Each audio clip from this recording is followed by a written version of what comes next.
Hi friends, welcome to Nandadeepa YouTube channel. ಬನ್ನಿ ಗೊತ್ತಿನ recipe ಏನಂತ ನೋಡೋಣ. ನಾನು ಬೇಸಿಗೆ ಬಿಸಿಲಿಗೆ ತಂಪಾದ ಕಬ್ಬಿನ ಜ್ಯೂಸನ್ನು ಮಾಡ್ತಾಯಿದ್ದೀನಿ. ಕಬ್ಬನಿಲ್ಲದೆ ಕಬ್ಬಿನ ಜ್ಯೂಸನ್ನು ಹೇಗೆ ಮಾಡೋದು ಅಂತ ನೋಡೋಣ ಬನ್ನಿ ಫ್ರೆಂಡ್ಸ್. ಇಲ್ಲಿ ನಾನು ಮೊದಲಿಗೆ ಒಂದು ಮಿಕ್ಸಿ ಜಾರನ್ನು ತೊಗೊಂಡಿದ್ದೀನಿ. ನೋಡಿ, ಈ ರೀತಿ ಇರುವುದು ಒಂದು ಮಿಕ್ಸಿ ಜಾರನ್ನು ತೊಗೊಳ್ಳಿ. ಅದಕ್ಕೆ ನಾನು ಇಲ್ಲಿ ಮೊದಲಿಗೆ ಐಸ್ ಕ್ಯೂಬನ್ನು ಹಾಕ್ಕೊಳ್ತಾ ಇದ್ದೀನಿ. ನೋಡಿ, ಒಂದು 2-3 ಐಸ್ ಕ್ಯೂಬ್ ಹಾಕ್ಕೊಂಡಿದ್ದೀನಿ. ಸ್ವಲ್ಪ ಶುಂಠಿನ ಹಾಕ್ಕೊಂಡಿದ್ದೀನಿ. ರುಚಿಗೆ ತಕ್ಕಷ್ಟು ಬೆಲ್ಲವನ್ನು ಹಾಕ್ಕೊಳ್ತಾ ಇದ್ದೀನಿ. ಮತ್ತು ಒಂದು ಸ್ವಲ್ಪ ಪುದೀನ ಸೊಪ್ಪನ್ನು ಕೂಡ ಹಾಕ್ತಾಯಿದ್ದೀನಿ. ನೋಡಿ, ಆಮೇಲೆ ನಾನು ಇಲ್ಲಿ ಒಂದು ನಿಂಬೆಹಣ್ಣನ್ನು ಹಿಂಡ್ಕೊತಾ ಇದ್ದೀನಿ. ನೋಡಿ, ನಿಂಬೆಹಣ್ಣಿನ ರಸವನ್ನು ನಾವು ಇದರಲ್ಲಿ ಹಿಂಡ್ಕೊಳ್ಬೇಕಾಗುತ್ತೆ. ಒಂದು ನಿಂಬೆಹಣ್ಣಿನ ರಸ ಸಾಕಾಗುತ್ತೆ. ಒಂದು ನಿಂಬೆಹಣ್ಣಿನ ರಸವನ್ನು ಹಿಂಡ್ಕೊಂಡಿದ್ದೀನಿ. ಮತ್ತು ಒಂದು ಸ್ವಲ್ಪ ನೀರನ್ನು ಹಾಕ್ಕೊಂಡು ನಾವು ಇವಾಗ ಇದನ್ನು ಮಿಕ್ಸಿ ಮಾಡ್ಕೊಂಡು ಬರಬೇಕು.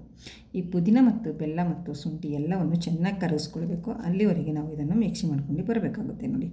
ನೋಡಿ ಇವಾಗ ಮಿಕ್ಸಿ ಮಾಡ್ಕೊಂಡು ಬಂದಿದ್ದೀನಿ. ಯಾವ ರೀತಿಯಾಗಿದೆ ಅಂತ ನೋಡ್ಕೊಳ್ಳೋಣ. ನೋಡಿ, ಈ ರೀತಿ ಆಗಿದೆ. ನೋಡಿ, ಎಲ್ಲ ಫುಲ್ ಕರಗೋಗಿದೆ.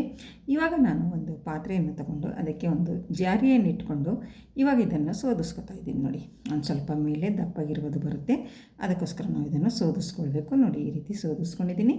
ಒಂದು ಸ್ವಲ್ಪ ಮೇಲ್ಗಡೆ ದಪ್ಪಗಿರುವುದು ಬಂದಿದೆ. ಕೆಳಗಡೆ ನಮ್ಮ ಜ್ಯೂಸ್ ಮಾತ್ರ, ಕಬ್ಬಿನ ಜ್ಯೂಸ್ ಮಾತ್ರ ಕೆಳಗಡೆ ಬಂದಿದೆ. ನೋಡಿ ಯಾವ ರೀತಿ ಆಗಿದೆ ನಮ್ಮ ಕಬ್ಬಿನ ಜ್ಯೂಸ್ ಅಂತ ನೋಡ್ಕೊಳ್ಳಿ. ನೀವು ಮಾರ್ಕೆಟಲ್ಲಿ ಬಂಡಿ ಮೇಲೆ ಕಬ್ಬಿನ ಜ್ಯೂಸ್ ಕುಡಿತೀರಲ್ಲ, ಸೇಮ್ ಟು ಸೇಮ್ ಅದೇ ರುಚಿ ಇರುತ್ತೆ ಈ ಕಬ್ಬಿನ ಜ್ಯೂಸ್ ಕೂಡ.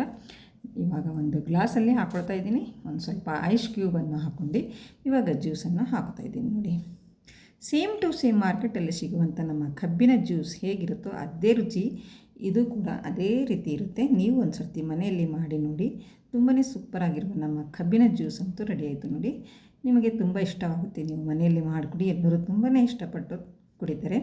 ನೋಡಿ ಫ್ರೆಂಡ್ಸ್, ಬೇಸಿಗೆ ಬಿಸಿಲಿಗೆ ತಂಪಾದ ನಮ್ಮ ಈ ಕಬ್ಬಿನ ಜ್ಯೂಸ್ ಅಂತೂ ರೆಡಿ ಇತ್ತು. ಮನೆಯಲ್ಲಿ ಮಾಡಿಕೊಡಿ, ಎಲ್ಲರಿಗೂ ಇಷ್ಟ ಆಗುತ್ತೆ, ನಿಮಗೂ ಕೂಡ ತುಂಬಾ ಇಷ್ಟವಾಗುತ್ತೆ. ಒಂದು ಸರಿ ಮಾಡಿ ನೋಡಿ ಹೇಗೆ ಬಂತು ಅಂತ ಕಮೆಂಟಲ್ಲಿ ತಿಳಿಸಿ ಫ್ರೆಂಡ್ಸ್. ಮತ್ತು ನನ್ನ ಚಾನಲನ್ನು ಯಾರು ಸಬ್ಸ್ಕ್ರೈಬ್ ಮಾಡಿಕೊಂಡಿಲ್ಲ ಅವರು ಸಬ್ಸ್ಕ್ರೈಬ್ ಮಾಡಿಕೊಳ್ಳಿ. ನನ್ನ ಮುಂದಿನ ವಿಡಿಯೋ ನಿಮಗಾಗಿ ತಲುಪುತ್ತವೆ.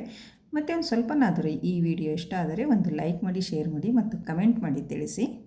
ಮತ್ತೆ ಸಿಗೋಣ ಮುಂದಿನ ವಿಡಿಯೋದಲ್ಲಿ ಹೊಸ ರೆಸಿಪಿಯೊಂದಿಗೆ, ಈಸಿ ರೆಸಿಪಿಯೊಂದಿಗೆ. ಅಲ್ಲಿವರೆಗೂ ಓಕೆ, ಬಾಯ್ ಬಾಯ್ ಫ್ರೆಂಡ್ಸ್.